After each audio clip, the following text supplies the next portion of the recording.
Yes, people, Arsenal with Ash. Premier League is back. Arsenal versus Bournemouth. And we need to win this game. We need to win this game because the teams behind us are creeping. They are creeping up. We are, 5 points ahead, I think, of Newcastle, is it? And before we play, City would have played. And they're potentially 4 points behind us if they win against Wolves. So we need to make sure that we don't get dragged into that little race there. I don't think we will, because a lot of them still have to play each other and stuff like that. But I don't want to finish any lower than second. Obviously, the league's gone, officially gone, and second is the highest that we can finish. And we need to go for that. But we've got a tough 3 games coming up in the league. Bournemouth at home, Liverpool away, Newcastle at home. Tough 3 games, so it's difficult because we've got to balance the minutes of the players whilst also thinking about the PSG game. The biggest game of our season is coming up in the next few days after the Bournemouth game. So what do? Teta has an absolute conundrum. We can't afford to get any players injured. We need to be at full strength as much as possible in this PSG game, but we also need to put a team good enough out there to beat Bournemouth. And Bournemouth are a good team. Obviously, they beat us earlier this season, 2-0.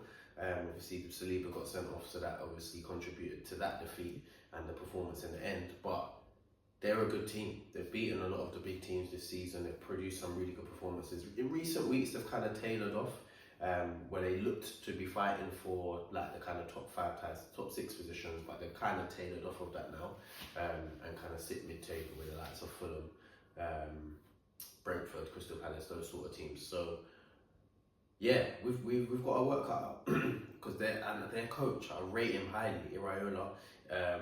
He's put a team together. They play some good football.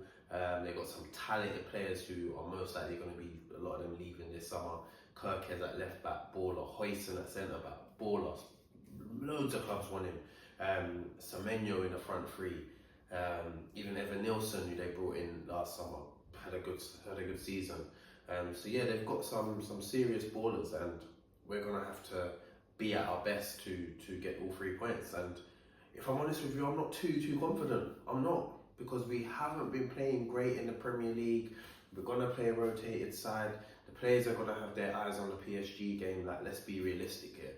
So I'm not too confident, if I'm honest with you. But I'm hoping we can go out there and do the job.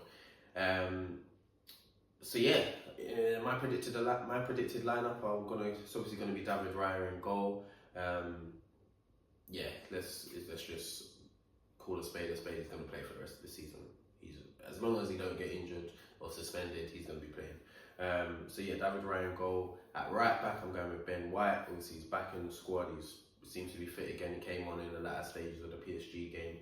So yeah, I'd give him some minutes. At centre back, we ain't really got a choice but to play Saliba and Kivior. There's not really any other option, so we have to go with them. At left back, I'd go with Kieran Tierney. In centre midfield, it's tough because Jorginho's not fit. If Jorginho was fit, he'd be playing them Premier League games in the 6. But it's most likely going to have to be Partey, because obviously Deck played in the week, Partey didn't because he was suspended. So you'd have Partey in there. I'd play Ethan in the 8, in the Odegaard role, and I'd play probably Zinchenko also in centre midfield. So I'd go with Partey, Zinchenko, and Ethan midfield. And in the front 3, I'd go with Trossard on the left. I'd probably go with Marino up front just to get him back, because he's going to be playing there against PSG. I'd put Marino up top and then Sterling on the right. And then off the bench, we've got the likes of Saka, Martinelli, Odegaard, Declan Rice that can all come on and make an impact. So yeah, that's the team I'd go with. I know that, like I said, I'm not too confident, and with that team I wouldn't be too confident either. That front 3 isn't scaring any defence, let's be honest with you. But yeah, that's what we have to do, because the PSG game is the massive game for us. And after that, then we can kind of focus back on the Premier League, even if we get to the final or not. If we don't get to the final, obviously we have to focus on the Premier League and winning the range of our games. if we do get to the final, it's still a few weeks away. So the players need to get into their rhythm and be keeping sharp and fresh. So we're gonna have to play full strength teams anyway.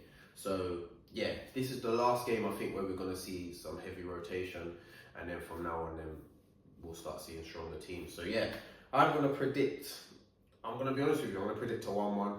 I can't see us winning this game. I also think we are probably good enough to not lose the game. So yeah, I'm gonna go with a 1-1 draw. I'm gonna go with Ethan to get a goal. And yeah, hopefully I'm wrong though. Hopefully I'm wrong. I know normally I say hopefully I'm right, but hopefully I'm wrong and we do get all 3 points. We kind of relax into our position, obviously in second in the table. But yeah, it's all about PSG, man. But yeah, stay tuned for the content. I'll hopefully have a preview. I'm going to be doing a preview probably abroad for the PSG game because I'm not going to be in the country. But yeah, make sure you stay tuned for the content. And what a big week for the club. What a big week. But yeah, let's see what happens. Like, share, comment, subscribe, all of that stuff. And I'll see you soon.